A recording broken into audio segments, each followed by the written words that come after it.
powerful there. The third thing, we have the identity and the heritage. It's the story that emphasizes the importance of the identity and the heritage within the people, in the Jewish people, as Esther and Mordecai navigate their Jewish identity in a foreign land.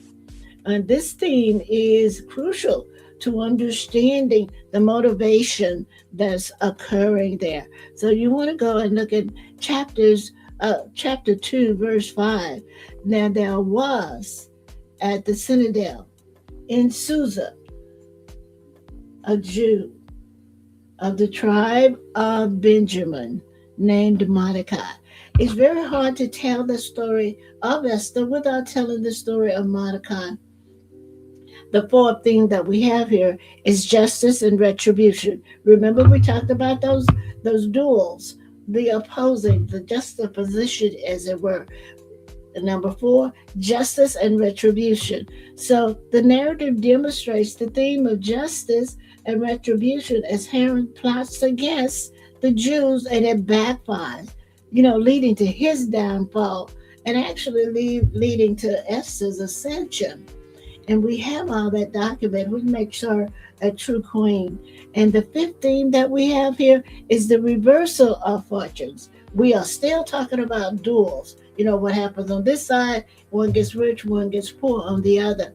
So in the book of Esther, we have these reversals, where the lowly person is elevated and the high person comes down. So this is a theme that underscores the unpredictability of life and the ultimate justice of God. God knows all, He sees all, and He handles it. So we have a sixth theme that we want to get through. There are quite a few here. It's community and solidarity. That again is another dual that makes it easy for us to understand. The Jews came together. They came in an awareness of what had to be done. And this is also one of the character traits that Esther undergoes. She goes from the one who does everything that is wanted of her by everyone else to one who thinks for herself and to start doing strategic planning for her people. Theme 7, wisdom and strategy. Here we again have a duo. Esther and Mordecai exhibit wisdom and strategic thinking, in their actions. From Esther's approach to the king, because she was not supposed to approach the king, and Mordecai encourages her, but she does. Now, if you remember reading Esther, the king had, it was an object that he kept people at length. Plus, he had the bodyguards there with him near the throne. But here we have Esther, who's breaking all of the rules. She had to have permission to even see the king, but she goes in and she goes in to the palace and she makes her plea. Now, the historical setting, we've talked about it pretty much. The context in which it occurs, we pretty much know that it's going to be around 486 and 465 BC. And it's the time that the Jewish people lived in exile. And we have key places. And the most key place, and we've talked about how expansive the Persian Empire was, but the most important place was the Susa Palace, which was one of the most beautiful ones. And there are those scholars who talked about it being as they imagined the Garden of Eden. That's how beautiful it was. And please, we won't go through all of the colors today, the symbolism of the colors, because we had the tapestries, we had all of the gold couches, we had anything that a person could want who was a very rich person, a very, very rich people. Well, this was for Xerxes, because, the Jews were in captivity. So Susa was like the center of everything. And then if we want to bring it down, we had the king's palace, and this is a palace in Susa, where Xerxes resided, and he had many of his events take place here at banquets. And it was where Esther was ascended to the king, and the plotting of harem takes place. And we have all this in Esther first chapter and the fifth verse. And at the end of this time, in the garden courtyard of the king's palace, the king held a banquet for all the people, from um, the least to the greatest, who were in in the citadel of Susa. And please, they had there's a mention of the drinking that was there, but most of the people who were there normally wouldn't have drank, but they did drink here, and they, according to some of the scholars, they drank so they were, had to be carried out on the couches, and then the others would come in and replace them. Now, the courtyard of the women's house, we just give you some of the places. This is actually where Queen Esther was going to reside, and it actually was where Queen Vashti resided first, but Esther would reside later. It was a place for special food. It was a spa, as we would call it today, but they referred to it as a place for special treatments. Um, and there were seven attendees from the king's palace, and they moved her around, and it was the best place for them. And then we had the king's gate. That's the description of the king's gate, and it's significant because that's where Mordecai um, really makes his stand, um, at the king's gate. He uncovers the plot that Haman has going on. And then we have, well, Haman's house, which is really opulent. And look at Esther 5th chapter, 10th verse. Nevertheless, Haman restrained himself and went home, and calling for his friends and his wife. And his wife is even given a name, Saphrash. So we go to the gallows, and that's where the punishment is to be delivered. Then we have the key people. We have Xerxes, we know that. We have Queen Esther, um, Queen Vashti. And if we look at the first chapter and the ninth verse, the Queen of Persia, who is disposed for refusing to appear before King Xerxes during a banquet, setting the stage for Esther's ride. He refused to come. Xerxes asked his counselors, his seven counselors. They gave him what I would consider some pretty bad information. However, it's a cultural thing too. The counselors were saying to him, if you let your wife get away with this, then all the other wives will want to do this, and then we won't have the power that we had. And and then they just put her out. But we have to go back and look at why she's supposed to come with only her crown.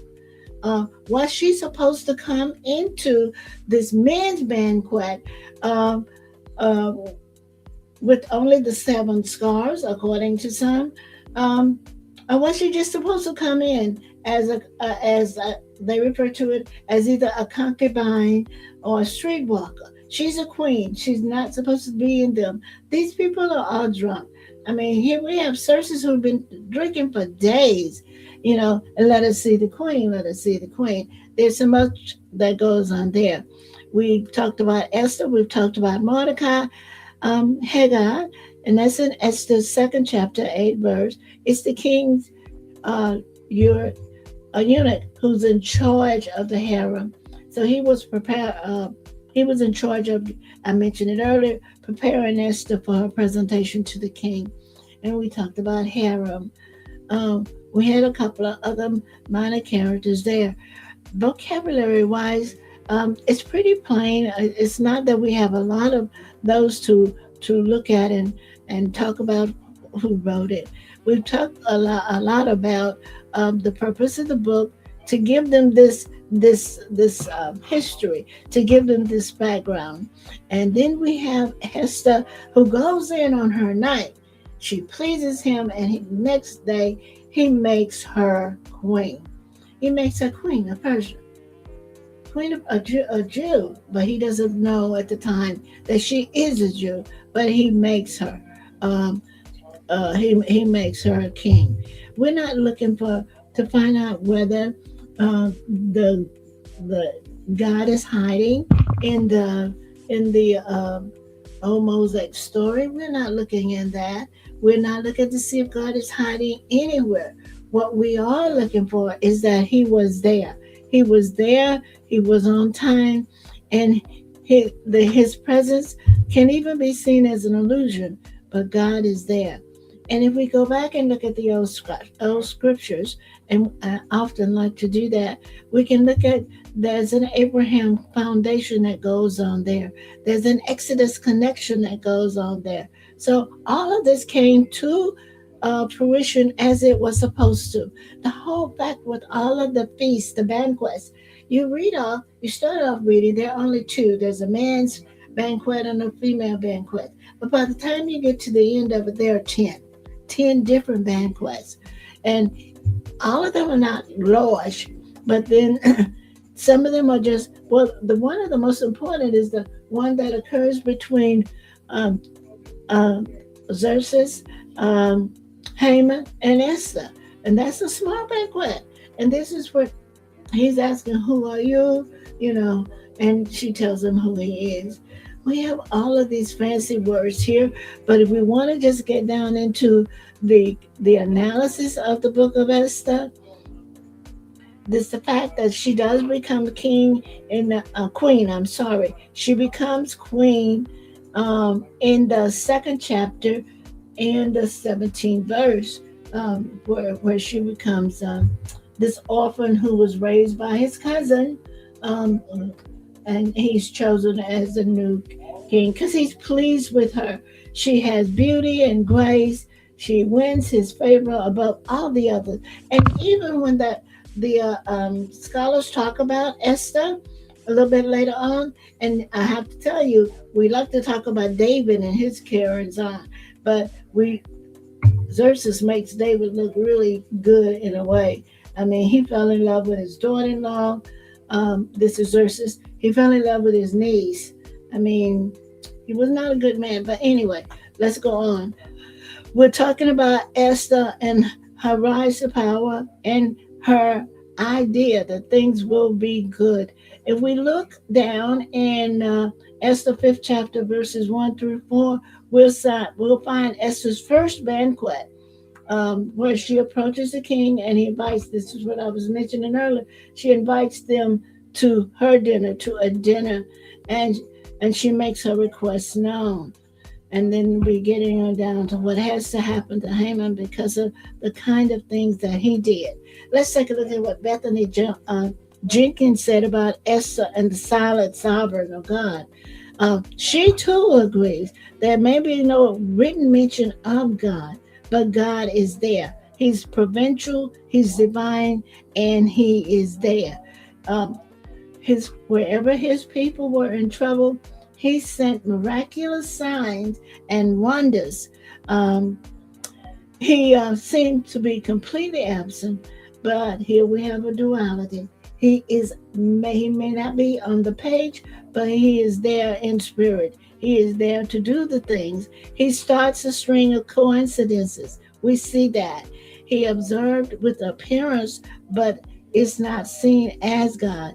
Because we're looking here, look at the time that we're looking. It gets exciting, and I'm running out of time, but this is a time where it would sound like a beauty pageant kind of thing going on. Now that's what's happening in the harem, and apparently to all those who are watching. But the truth is, Xerxes is he's getting these guys all revved up so that they will be willing to do, and they've gone to war, they've won wars, they've not been able to defeat the Greeks, and that has been one thing that has really been wanted. And it's the one big failure that he has in his life.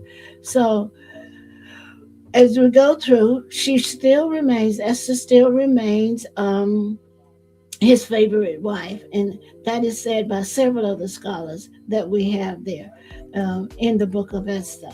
That uh, it becomes this is my favorite queen kind of thing. So if we can take a look at Alexander, who writes about the forgotten Jewish queen, and she starts out writing about Vesta. Now, we know why she didn't come. Uh, we don't really, it's not read specifically. We have our theories as to why she didn't come, because she was so beautiful and everything, and she didn't want to be treated less than a queen.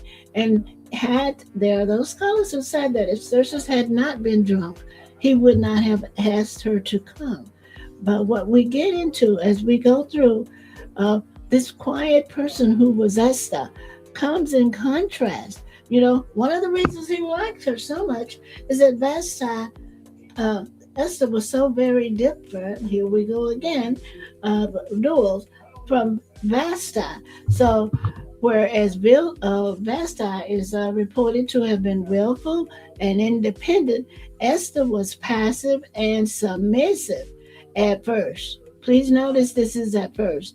It isn't until she is taken in by Mordecai to tell, so that she can share the information and try and save the lives of the Jews, that this becomes more pronounced. So she's transitioning in her personality. And we have Esther, who's beginning to, as some of the scholars say, beginning to think, well, maybe I'm not that different from her. I just, now I have something that matters, the life of my people. And again, I love those stories in the Bible where God has already put someone there to do what needs to be. Was Vashti disobedient, or was she just following the rules of the day? And then we have to look at now the most recent feminist writing here, the Orthodox feminists who write, and they write that, well, she did what she had to do at the time, and it was important that she did it. And if she hadn't done it, then there would not have been a place for Esther to come in and save the people that she needed to save. We're almost halfway here. So we have in the book of Esther this complex interplay between the female agency and what society expects. So Esther becomes this complex heroine who accepts that, oh my, I have had to change. I have had to do the things that I needed to do. So Esther, as this complex female, she offers rich material for the feminists who are seeing it, looking at it through their lens, and looking at it through femininity, but not discouraging her or saying that she was wrong for what she did. Let's take a look at Professor Michael V. Fox. He talks about the women in Esther, and I like the way he goes through. He focuses on both Vashti and Esther, and he talks about how the book opens with Vashti being defiant and arrogant and dignified, and then losing all of that because she's not doing what society asked her to do, what a drunk husband pretty much asked her to do. But then he marries Esther, and Esther comes with an even greater ask. And she's asking for the lives of her people. She's asking that they be given in today's time. They will be given sort of a self government rule as much as you could have under a king. And he makes Mordecai a governmental official. He hangs Hiram, and things are supposed to go well after. In fact, there are those scholars who write, did they live happily ever? Well, we know some of the things that Xerxes did after his marriage to Esther, and they were not good. But as far as she was concerned, he did consider her his favorite wife, and she is given credit with the founding of Perm, which is still part of what is celebrated today as part of that what is encouraged and what is needed. Now, we get a chance to look at both Willa Gaffney, and we can take a look at the Claude Marinetti. Both of them have written extensively about Esther. And naturally, Gaffney writes from the point of view of the way she sees it through the eyes of African Americans. But we can also look at the life lessons. So, believe in your hidden powers. And we're getting these from These are 9 life lessons from Queen Esther. And we want to go to number 2 is embrace your destiny, whatever your destiny is. Number 3, let your inner beauty shine. Number 4, be principled in what you do. Number 5, we're stronger together. Number 6, when trouble turns when trouble comes, us what? Turn to God. And we want to go on down and we want to take the lead in our actions and we prepare to make the sacrifice. And we never lose hope.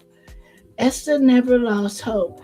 She may have appeared to be afraid in the last meeting with Hiram and Xerxes, but the idea that we have a person who is being, there's no other way to put it, being a true villain, which is what Hiram was, and which he is taught. The children are taught today.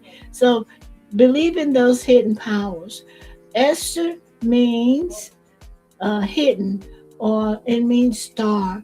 So God had given her the powers that she needed in order to do what she had to do. Again, we're talking about the destiny, her rise from being someone who had nothing to become queen. And apparently, according to the archaeologists and the like, and we do have the scrolls of Esther, she was a good person. She had the courage to face those persons who were adversary in front of her. She believed in most profoundly in prayer and fasting. So before approaching the king, Esther called for a fast. We know that from among her people. This act of collective prayer highlighted the significance of seeking divine guidance and support in difficult times. She had the counsel. She had the counsel of the divine providence with her. She understood what her identity was, and at this point, she understood what her role was. What is it that she was supposed to do? What is her legacy? What is Esther's legacy? Well, she was an intercessor. Let's remember that. She was a defender. She was a deliverer. She was a queen. She had a royal identity. She did self-sacrifice. And if we look again, and I keep coming back to this one, chapter 4, verse 16, she was a sacrificial lamb, but it didn't come to that end.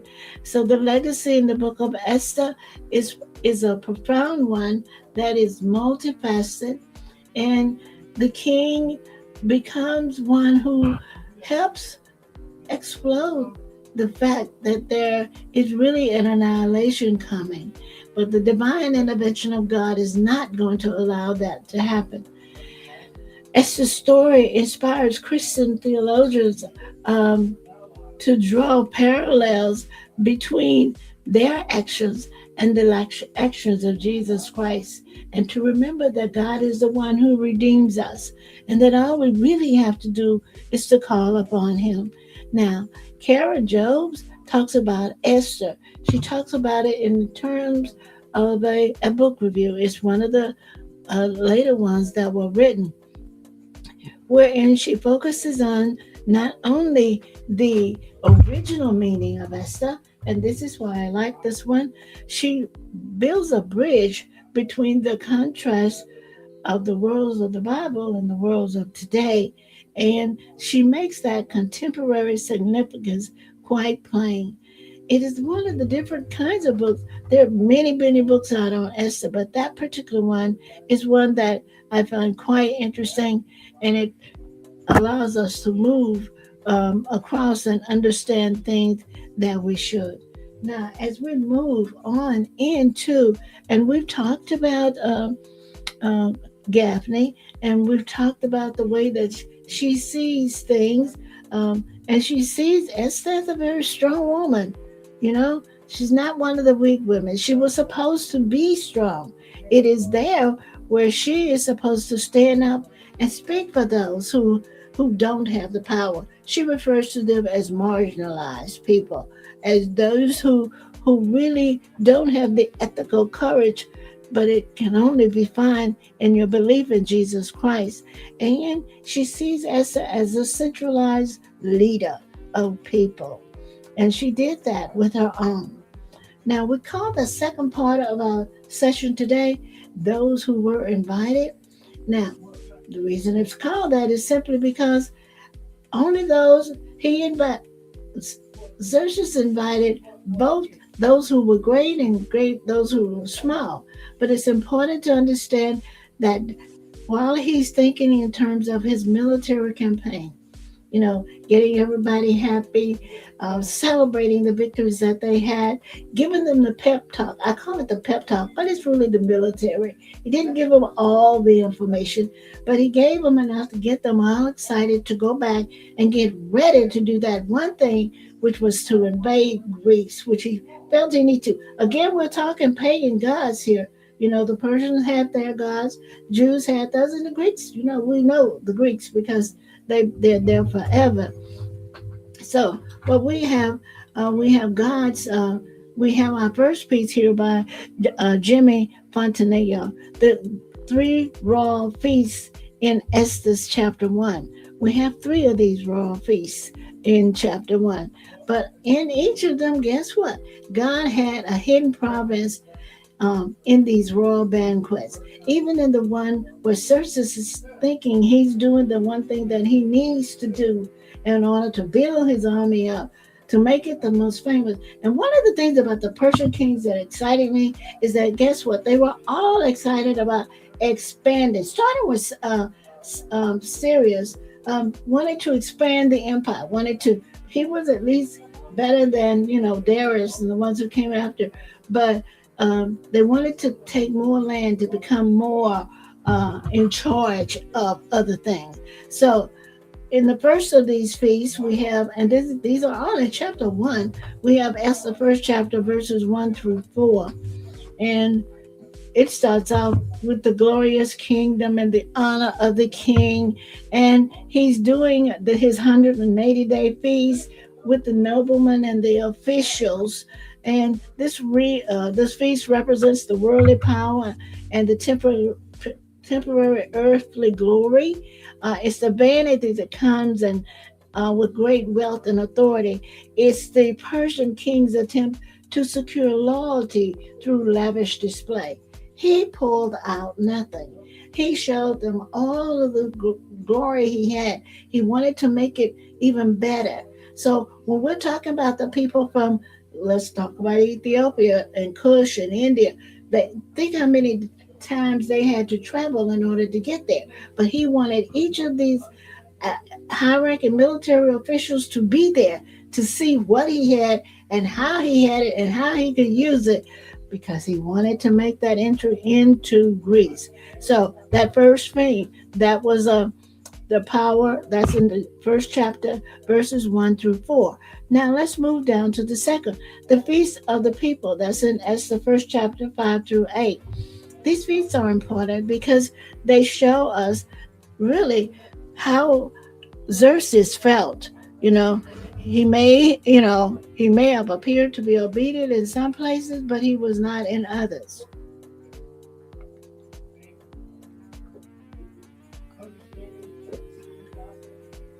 So in the second feast that we have here, that first one is for the nobles, for the persons who fight, those who support the fight. So the second one is the Feast of the People.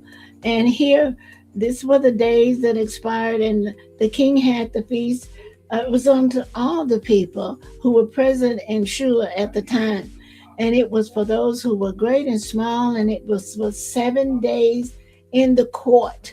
And they kept bringing it in the courtyard and in the king's palace. And they kept bringing out the liquor and the food. It went on endlessly. No end to it. So the second feast included everyone who was in Shula, and it was held in the gardens, in the courtyard, and in the palace. And what he had was the ornate, and I wanted to get to the ornate decorations, the white, the green, the blue, the hangings, the beds of gold and silver. That's in Esther 1 and 6. He had the freedom of choice, of drinking. We talked about it earlier, according to the law. None did compel, no one made you drink, but all these people drank. And then it was accessible to all the people, both great and small. And here we have the garden, which is the setting that is parallel to God's placement of humanity in Eden. We mentioned that earlier. Not in God's immediate presence, but in the beautiful environment of his creation.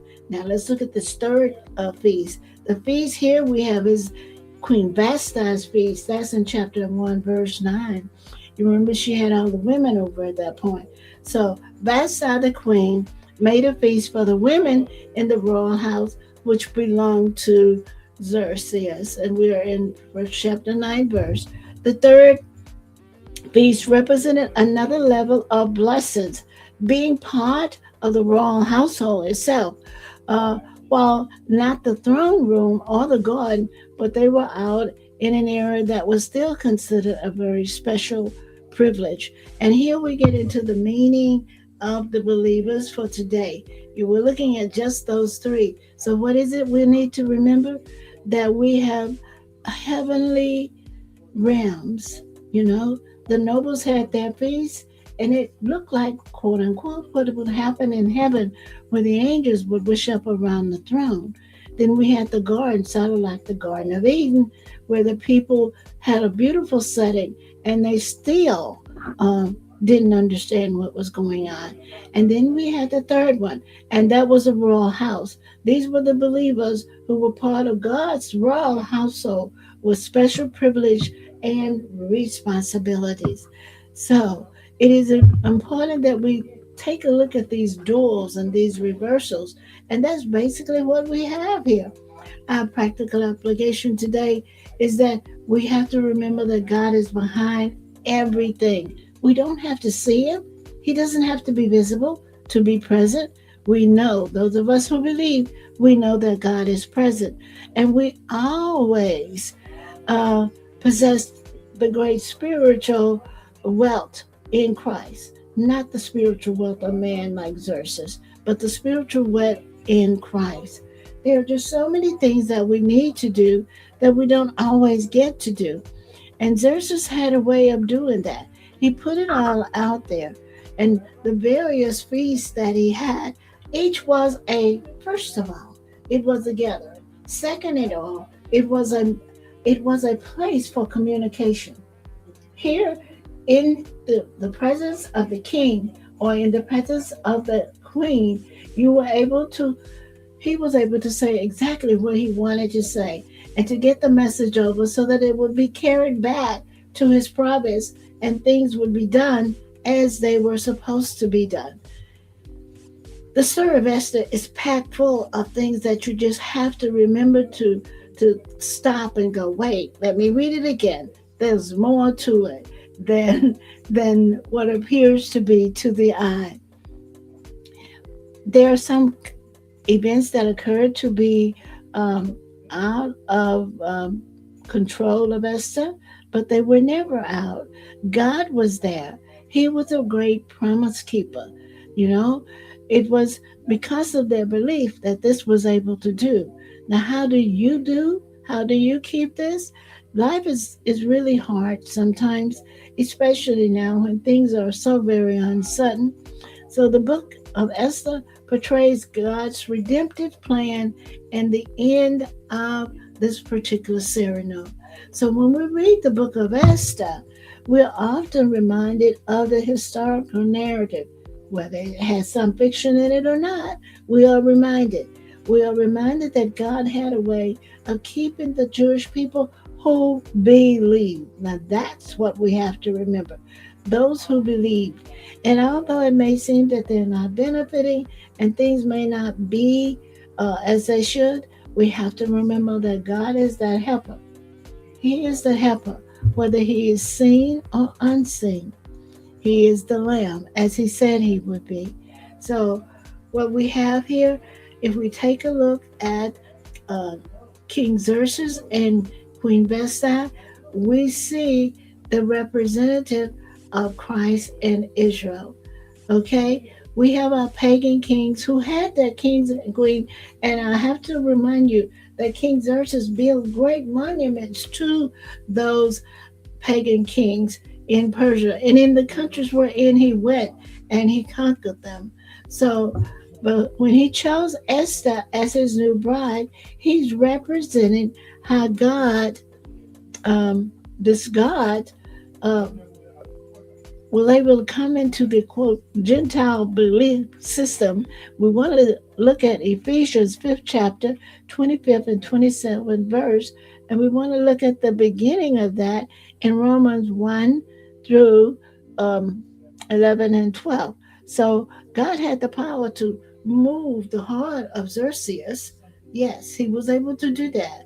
And Esther's care for him, his love for her, his her acceptance of his grace, but also never forgetting that it was God who worked through her that things became better.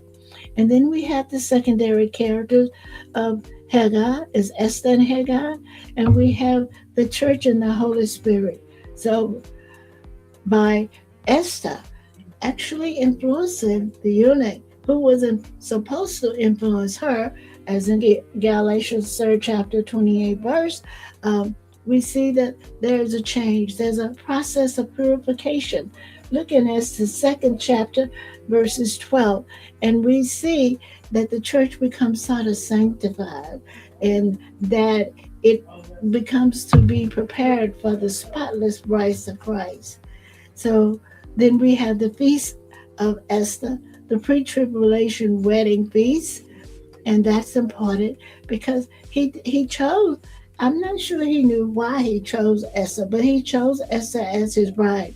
And we talked about the duels, the separate, the opposite things that we had there, and it just appears as we do when we look at the marriage that we have between Esther and Xerxes. We see a new marriage coming when we have this marriage and the church. We have so much more that can be said about that. And when we take a look at the Greek Bible and we look at the fact that all of the banquets were for quote unquote his friends and the five enemies that he had for 7 days, he exhausted that wedding feast with Esther, but his behavior was totally different. We talk about Haman and his 10 sons, and we look in Revelation to see what happens to those 10 sons. So, the setting and the structure, the themes that we have here, the role of the Holy Spirit, and those themes, we can just run through them. The fact that we did have blacks there because we had the Cushites and those others who had mixed with the Cushites because they were powerful people and they were able to influence others. But we had so much to learn from the book of Esther. Now, I hope that if you have questions or comments, you'll put them in the email. And if all goes well, I would appreciate it if you join us again on next week when we're moving into the book of Job and we're going to take a look at the wife of Job. If you enjoy what we do and if you would like to go further, because there are always more notes than we have time to get things done, we would appreciate it if you just give us a comment and we'll respond. We enjoy sharing, we enjoy talking about the book of Esther, the nature of the book of Esther, the placement of the book of Esther in the scriptures, and if need be, even the holiday of Fron. As we go through this new year, we want to get as much as we can out of the scriptures. We want to share with each other so that we will know more and we will be able to help others. May the Lord bless and keep you as you go through your day and the year 2026. Thank you.